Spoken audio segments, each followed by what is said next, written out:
It was supposed to be a quiet night in downtown Chicago, sleek glass towers glowing under the city lights, and the rain tapping gently against luxury hotel windows.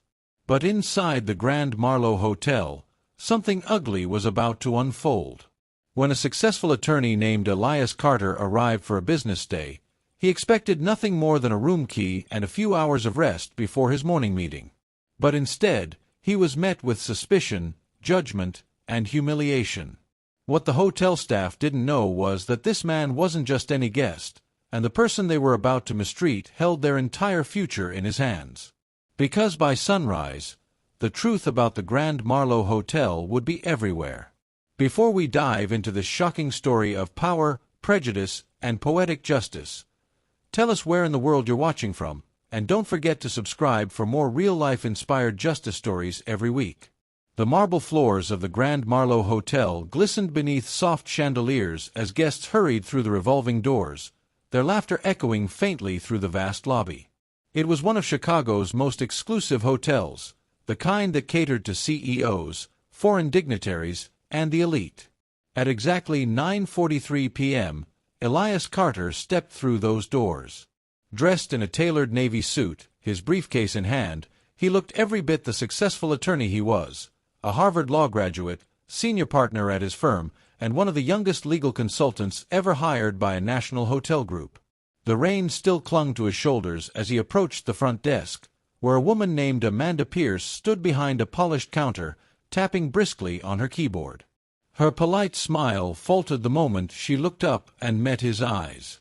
"Good evening," Elias said, his voice calm, professional. "Checking in, reservation under Carter, Elias." Amanda's smile didn't return. She tilted her head slightly. "And you're sure you're in the right hotel?" Elias blinked, confused but composed. "Yes. Grand Marlowe. Executive Suite." She glanced at the lobby doors as though expecting security to intervene. "Do you have a confirmation email?" she pressed, her tone clipped. "I do." Elias retrieved his phone and displayed the email, the official booking confirmation with his name clearly printed on it. It should already be prepaid through the corporate account.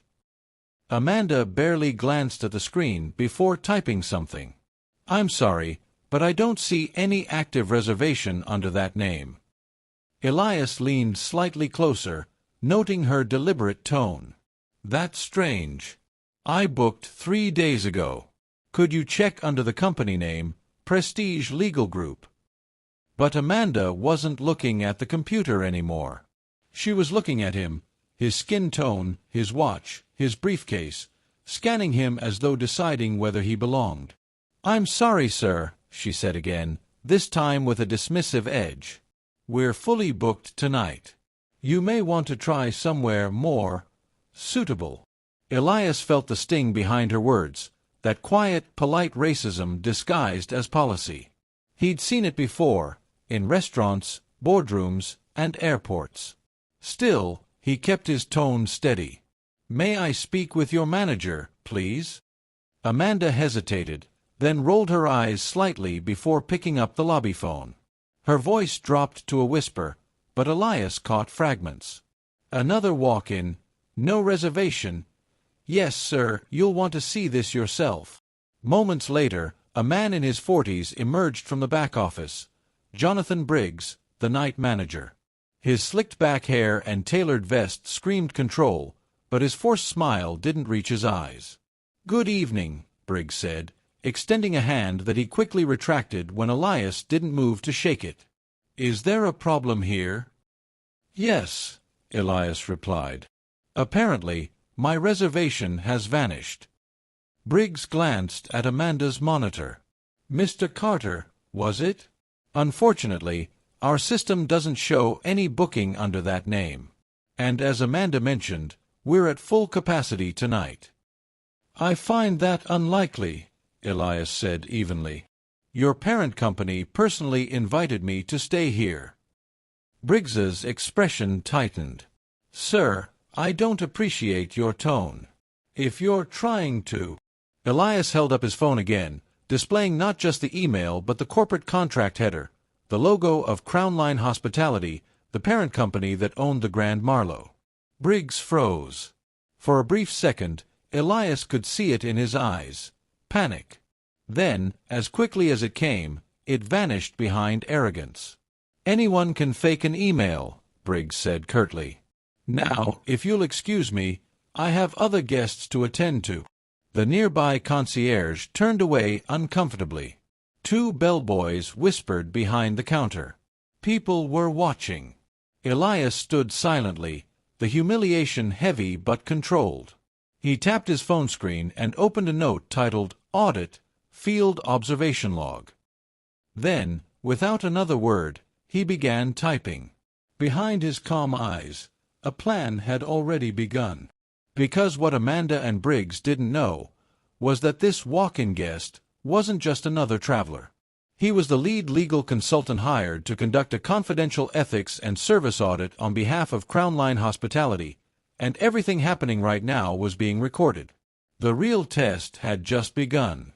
Would you have stayed calm like Elias, or walked out the moment you sensed discrimination? Tell us what you would have done in that moment in the comments section. And stay tuned, because Elias makes a quiet phone call that turns this night upside down. The moment Elias turned away from the front desk, the humiliation still echoed in his chest like a quiet thunder.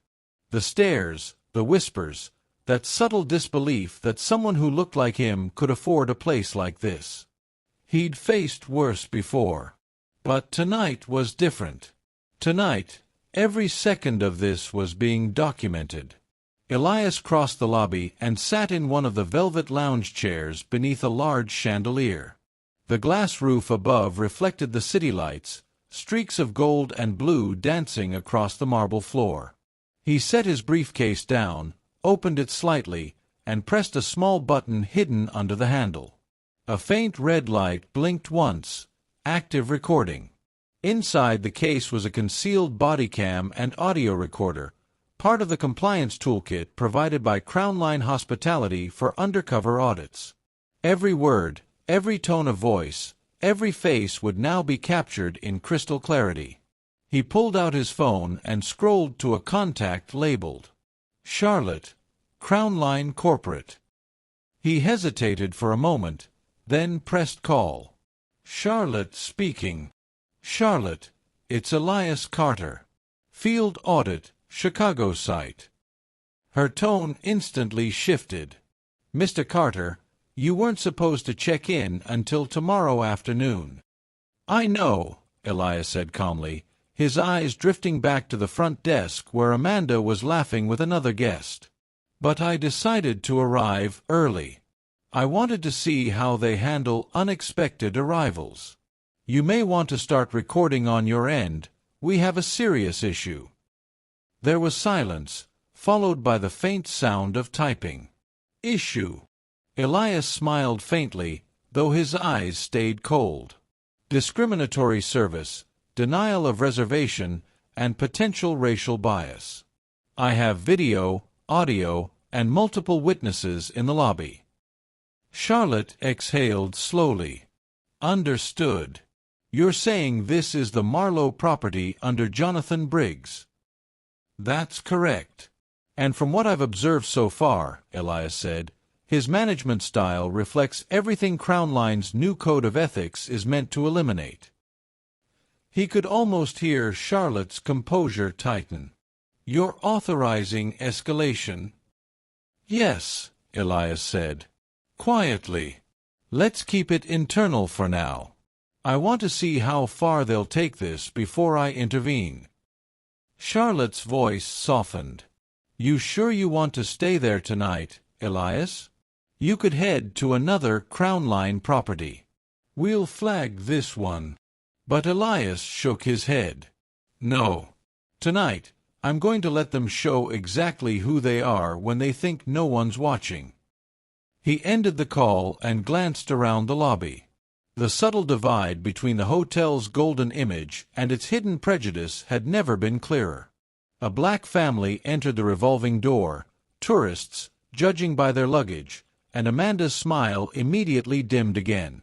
Elias watched closely, quietly noting every interaction. She handed their paperwork to a junior employee instead of helping them herself. The same employee looked uncomfortable, glancing toward Briggs's office as if afraid of disapproval. The pattern wasn't random. It was systemic.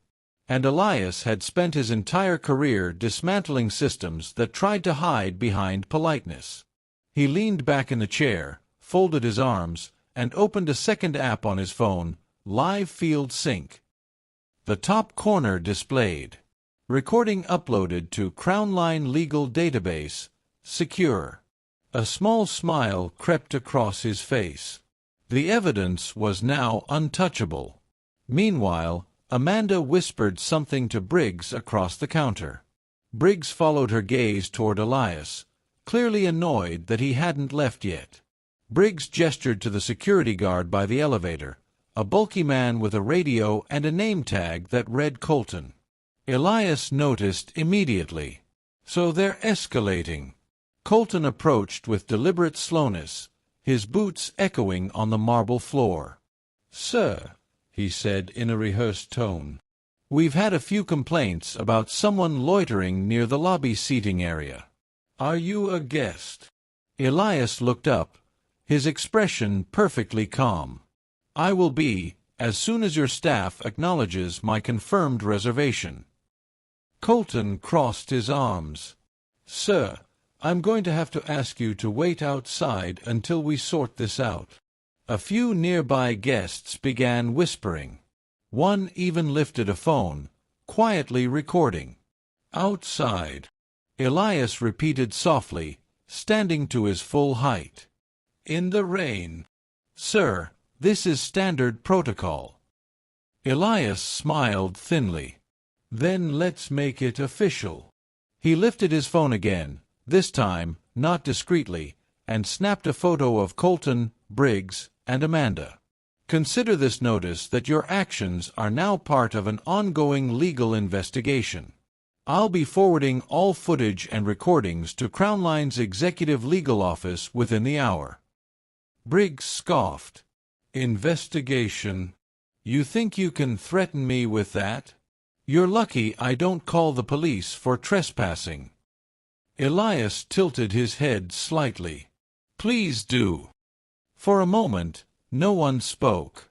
Amanda's face drained of color as a quiet alarm settled in her eyes. There was something about his tone, calm, certain, authoritative. He wasn't bluffing. Elias retrieved a card from his briefcase and placed it on the front counter. The embossed logo shimmered under the lobby lights. Elias Carter, ESQ, Senior Compliance Counsel, Crownline Hospitality Group. The silence that followed was absolute. Even the concierge stopped typing. Briggs's mouth opened, but no sound came out. Amanda's hand trembled against the keyboard. Elias gave a polite nod. "You've just failed your audit. I'll be in the executive lounge until further notice." Then he walked away, unhurried, composed, leaving the staff frozen in disbelief. By the time his elevator doors closed, Charlotte had already sent out the first internal alert to corporate headquarters. And within an hour, Crownline's CEO would be on the phone, furious, demanding answers. The night had only begun. If you were Elias, would you have revealed your identity this early, or let them dig their own grave first? Comment your thoughts below, and make sure you've subscribed, because the corporate storm hits the Grand Marlow, and no one is ready for what happens next. The elevator chimed softly as Elias Carter stepped into the executive lounge on the top floor of the Grand Marlow Hotel. The room was empty, its panoramic windows overlooking the sleepless skyline of downtown Chicago. He loosened his tie, took a slow breath, and placed his briefcase on the polished glass table. His reflection stared back at him, calm, composed, but ready. He wasn't here for revenge. He was here for accountability. Downstairs, panic was beginning to brew. Jonathan Briggs, the night manager, stood frozen behind the front desk, staring at the business card Elias had left behind. His assistant, Amanda, hovered nervously. "Did he just say Crown Line Hospitality?" she whispered.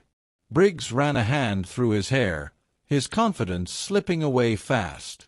"That's impossible. Corporate doesn't do unannounced visits." Maybe he's bluffing.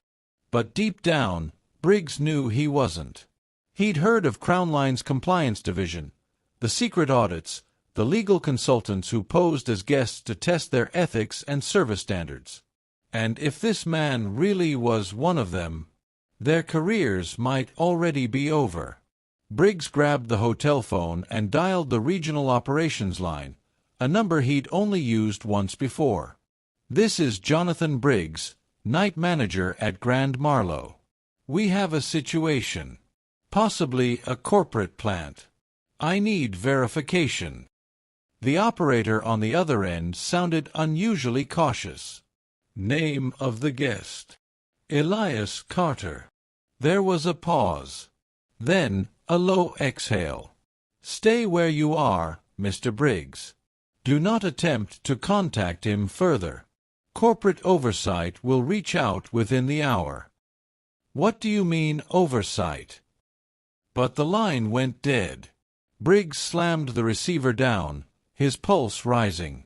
Amanda looked at him with wide eyes. "What did they say?" He hesitated. "They said, don't talk to him." "That's never good." Meanwhile, in the executive lounge, Elias poured himself a cup of coffee from the self-serve bar and sat by the window. His phone buzzed. "Charlotte, corporate liaison, the CEO's office is awake. They're demanding full details." Elias replied, "Good. I'll deliver them firsthand. Tell them to patch me into the call." Moments later, his screen lit up with an incoming video request. The title read, "Crown Line Executive Conference. Urgent." Elias accepted. 3 faces appeared on screen: CEO Laura Hensley, Chief Legal Officer Daniel Ortiz, and Head of Operations Rachel Brooks. All 3 looked tense, their backgrounds revealing dimly lit offices hastily joined from home. "Elias," Laura began, her voice firm but controlled. "Charlotte briefed us. We understand you experienced misconduct." Elias nodded slightly. "That's one way to put it." He leaned forward, adjusting the angle of his phone to show the luxury suite behind him. "I arrived unannounced for an ethics audit. Within 10 minutes, I was denied my reservation, accused of loitering, and nearly escorted out. The only thing that changed their tone was when I revealed who I was." Laura's jaw clenched. "And this was all recorded?" "Yes." "Audio, video, and body cam. Upload complete. Your HR and legal teams should have the footage by now." Daniel Ortiz scrolled through something on his screen. "We're watching it as we speak." His voice grew tight. "This isn't just unprofessional, it's racially discriminatory." Elias sat back. "That's why I escalated." Rachel Brooks sighed, rubbing her temple. "Jonathan Briggs has been under review before. There were guest complaints about bias, but never confirmed." "Well," Elias said evenly, "now you have confirmation." A heavy silence followed. Then Laura leaned forward. "We can't risk this going public. Not with our pending merger. Handle it quietly, but thoroughly. You're authorized to act as corporate counsel on-site until the investigation concludes." Elias gave a slight nod. "Understood. But Laura, this isn't just about one manager. What I witnessed tonight is cultural. It's the kind of rot that grows when accountability is just a slogan." The CEO hesitated. "You have our full backing. Whatever changes need to happen, make them." The call ended. Elias stared out the window again, his reflection blending with the Chicago skyline. The city glowed below, beautiful, distant, and flawed, just like the institutions he fought to reform. Downstairs, the staff had gathered in a whispering cluster near the concierge desk. The hotel's atmosphere had shifted, tension replacing luxury. Guests were beginning to notice. "Should we apologize?" Amanda whispered. Briggs shot her a glare. "No, not yet. We don't even know what he's reported." But the tremor in his voice betrayed him. Moments later, a sleek black car pulled up to the hotel entrance. A woman in a tailored gray suit stepped out, Diane West, Crown Line's regional director of compliance. Her arrival was silent, but the weight of it was seismic. She walked straight to the front desk. "Jonathan Briggs." He swallowed hard. "Yes, ma'am." She handed him a sealed envelope. "Effective immediately. You're suspended pending investigation." Amanda gasped softly. "What about me?" Diane turned to her. "You'll remain on duty for now, under observation. Every action you take tonight will be reviewed." Without another word, Diane stepped into the elevator and pressed the top floor, headed straight for Elias. Briggs collapsed into the nearest chair, his confidence gone, replaced by the chilling realization that this wasn't some angry guest. This was justice in motion. If you were the CEO, would you handle the scandal quietly like Laura, or make it public to expose the truth? Comment your answer below, and don't miss out what happened next, where the investigation begins, and one secret recording flips everything upside down. The elevator doors opened with a soft chime, and Diane West, Crown Line's regional compliance director, stepped into the quiet executive lounge. Elias Carter stood by the window, his reflection outlined by the city's distant glow. "Mr. Carter," she greeted, her voice composed but carrying authority. "Charlotte briefed me. I've already spoken with corporate and suspended Briggs. We're ready to proceed." Elias turned to face her. "Good. Because you're going to want to hear this." He reached into his briefcase and pulled out a sleek black tablet. The screen flickered to life, revealing the recorded footage from earlier that night. The sound filled the lounge, Amanda's dismissive tone, Briggs's arrogance, the way they spoke as if he didn't belong. And then came the hidden audio, the one no one knew existed. Through the tablet speakers, a whisper echoed from behind the lobby desk. "I told you, he's not one of our guests," Amanda's voice said. "Probably just wandered in. These people always think they can afford this place." Then Briggs's voice, low and sharp. "If he starts making a scene, call security. We'll say he was harassing staff." Diane's expression hardened. She paused the video, letting the weight of those words sink in. "So they planned it." Elias nodded once. "And they didn't expect anyone to hold them accountable." She exhaled slowly, her voice heavy with controlled anger. "This will go straight to HR, legal, and the CEO. But I'll tell you something, Elias. This isn't just a disciplinary matter anymore. This is about the culture they built." Elias leaned forward. "Then it's time we rebuild it." The Grand Marlowe lobby was silent except for the faint hum of the central fountain. Guests who had witnessed the earlier confrontation now watched in awe as Diane West stood before the staff, clipboard in hand, flanked by two company investigators. "Effective immediately," she announced clearly, "Manager Jonathan Briggs and Front Desk Supervisor Amanda Pierce are terminated for gross misconduct, discrimination, and falsifying guest records." A gasp rippled through the lobby. Amanda's voice cracked. "You can't do this. I've worked here for 6 years." Diane cut her off. "And in 6 minutes, you erased 6 years of trust. You don't get to wear this company's name when you degrade the people we serve." The security guard, Colton, looked down shamefully, removing his earpiece. "Ma'am, I didn't know." Elias, standing nearby, gave a quiet nod. "Then learn from it. The first step toward accountability is admitting you stood by too long." The guests watching from the lobby applauded softly, not because of revenge, but because of justice. Elias stood outside the hotel as dawn broke over the Chicago skyline. A black sedan pulled up beside him, Diane in the back seat. She lowered the window. "Corporate's releasing a public statement this morning," she said. "We're implementing new diversity and ethics programs at every property. Training, audits, zero tolerance." Elias smiled faintly. "Good. Make sure it's more than words." She nodded. "It will be. You've given them no choice."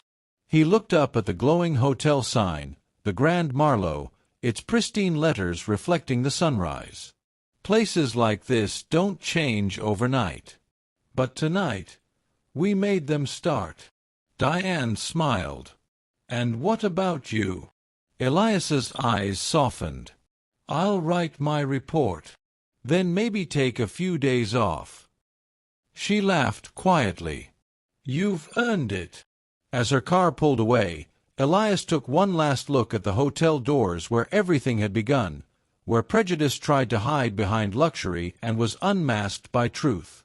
He picked up his briefcase, slipped his phone into his pocket, and whispered to himself, "Justice doesn't always shout. Sometimes it just documents."